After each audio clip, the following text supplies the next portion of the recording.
Council wrestling over what's appropriate here when it comes to flying a flag of support over City Hall. City of Carlsbad flew the pride flag last month to support the LGBTQ community. Well, now a council member is asking, what about other groups? CBS 8's Chris Groh live in Carlsbad now. And Chris, what are the people in Carlsbad there saying about this? Yeah, we heard at least during the public comment here today, a number of people pushing back against a policy like this because of some of the examples that were given to compare to the pride flag. Now, as for the council member who has proposed this, she believes that this is something that needs to happen in order to protect the city from litigation. Take a listen.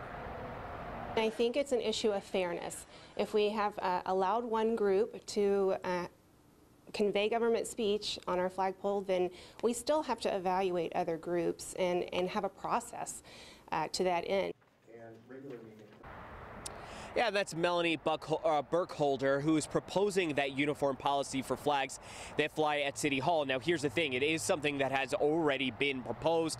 It did go to a vote back in May, and it failed. However, Burkholder says her constituents have seen the pride flag, and they've suggested a number of other flags that they'd like to see fly here at City Hall. They include the Christian flag, the Juneteenth flag, the NRA flag, and yes, even the Confederate flag. There are still allegedly some people who want to see that flown. Some members of the public, though, pushed back at that notion.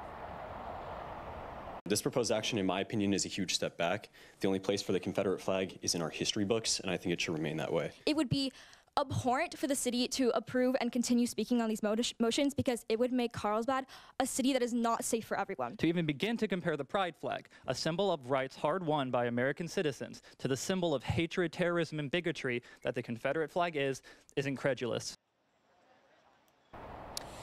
And there was no action taken on, yet again, this subject matter being brought up yet again. In fact, the mayor said at one point that they spent way too much time on this and that there are bigger things that need to be focused on by the city council. Eric and Anna.